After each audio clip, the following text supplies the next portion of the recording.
been on an issue to the independent group with Thomas Pringle.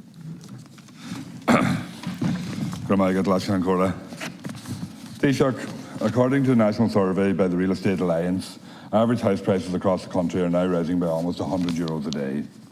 And today I also saw the release of the latest daft.ie sales report showing the average listed price nationwide in the first quarter of 2022 was €299,000, up 8.4% on the same period in 2021, with the largest increase in prices in the country in Connacht Ulster, where prices rose by 20.1% to the year to March.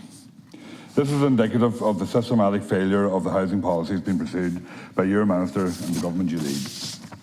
When I look at the social media commentary on this issue, consistently it is the stories of people who are locked out of the market through the inability to access mortgages. A combination of high prices and low wages of workers due to the extremist ideological position pursued by yourself and your partners in government to satisfy your free marketeer masters. But this comes at the expense of ordinary citizens of our country and is unsustainable, Taoiseach. And then I look at the knock-on effect that this failure has had on the most vulnerable in our society, and it is a real test of how government policy is working, or in this case, not working. Just an hour ago, I had an email from parents and friends of people with intellectual disabilities in South Donegal. They provided me with the names of 17 people in my own immediate area for whom there is no provision for sheltered accommodation. One man has been on social housing lists for 16 years. Many of their elderly parents are sole caregivers and they worry for the future beyond their time.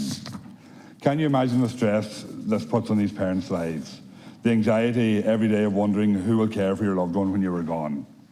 Approved housing bodies operating in Donegal have told me that financial viability modelling constrains their ability to project approval in towns and villages across the county outside of Letterkenny.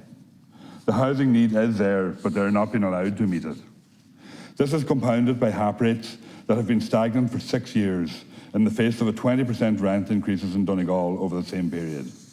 I raised this 3 weeks ago with the Taoiseach, and it is pushing people into poverty, yet we see no action. It is 2011 since the income limits for social housing eligibility have been reviewed. It is depressing to read the litany of parliamentary questions put down by members on this topic and the ministerial responses which blatantly ignore the question asked. So my question to you, Taoiseach, is, will your government urgently review the HAP and social housing income thresholds to address the cost of living crisis? And will you explain your government's policy on the provision of sheltered accommodation for vulnerable adults so that I can go back to my constituents, many of whom are watching this today, with an answer for them in relation to the long-term care of their adult children? Thank you. First of all, I said consistently in this House that housing is the single most important social and economic issue facing us as a country at this moment in time. And access to housing is fundamental to people's sense of well-being, security, stability, health, and for us as a broader society in terms of our progress as a nation. And that is why we have, on a whole-of-government approach, developed the Housing for All strategy with very significant resources put to the disposal of that strategy. 4 billion a year, every year, over the next 5 years and beyond, in terms of the Housing for All strategy.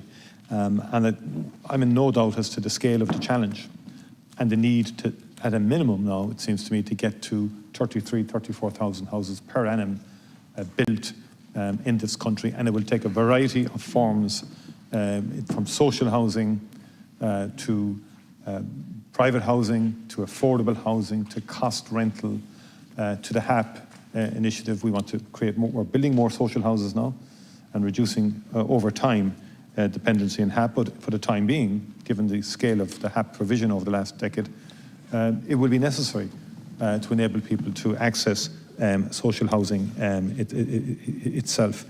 So the decisions that we've taken represent probably watershed interventions in terms of the housing market. Now, COVID did impact us over the last 2 years with the 2 lockdowns, both in 2020 and in 2021. But you know, on a positive side, the number of housing commenced in 2021 was 31,000. It's the highest ever since 2008. We had about 20,000 houses completed in 2021, notwithstanding the lockdown. Now, that's not enough. And until we get adequate supply of houses, we're not going to be able to deal with all of the manifestations of the housing crisis in all its forms. There's about 40,000 planning permissions granted in the year to Q3 of 2021. Now, the challenge for 2022 is to maintain that momentum. Inflation has proved problematic.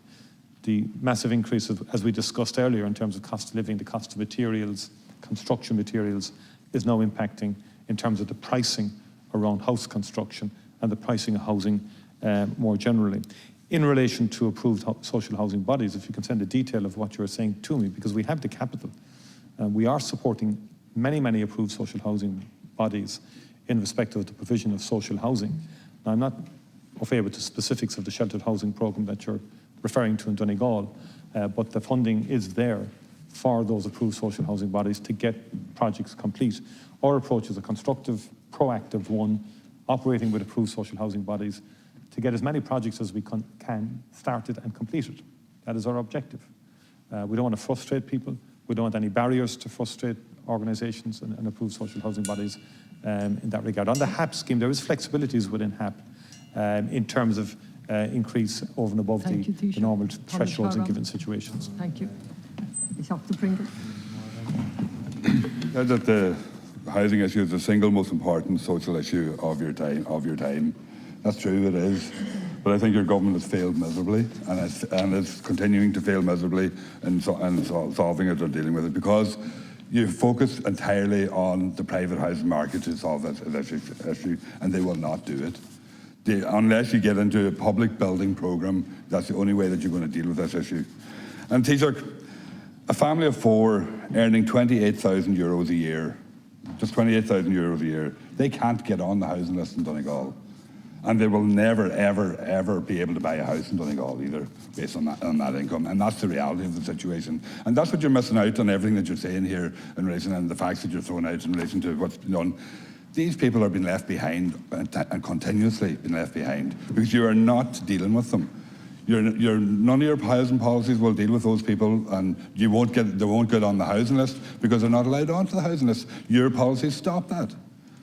And the reason you won't let them onto the housing list is because the housing list will balloon through the roof straight away, and it'll be a massive failure, which it'll expose your housing policies for what they are. So, Taoiseach, the reality is that it's not working unless you get into a public housing body and public housing solutions led by local authorities. That's the only way to do it. But that's what we're doing, Deputy Pringle. You know, there's a very strong social housing construction component in Housing for All. It's the largest component. I mean, in 2022, we will deliver close to 12,000 social homes in 2022, highest ever. 9,000 of which will be new builds. In addition to that, since the government came in over 18 months ago, we have focused very strongly on voids, and the Minister for Housing, Darragh O'Brien, has, and 5,500 social homes have been brought back into use over the last 18 months. Again, we put an effort into that, and we wanted an urgency attached to that. And in the current context, we're saying to local authorities, there should be no excuse for houses that are where people leave homes for different reasons. Those houses should be reoccupied very quickly thereafter. And there'll be no toleration. We're saying to local authorities, you cannot allow social housing stock remain idle. And this year, we've provided funding for 1,500 void homes to be remediated and brought back into use. So there is a very strong social housing component. In addition to that, then you have the cost rental, which I think is going to be a very significant measure. It'll take time to ramp up, but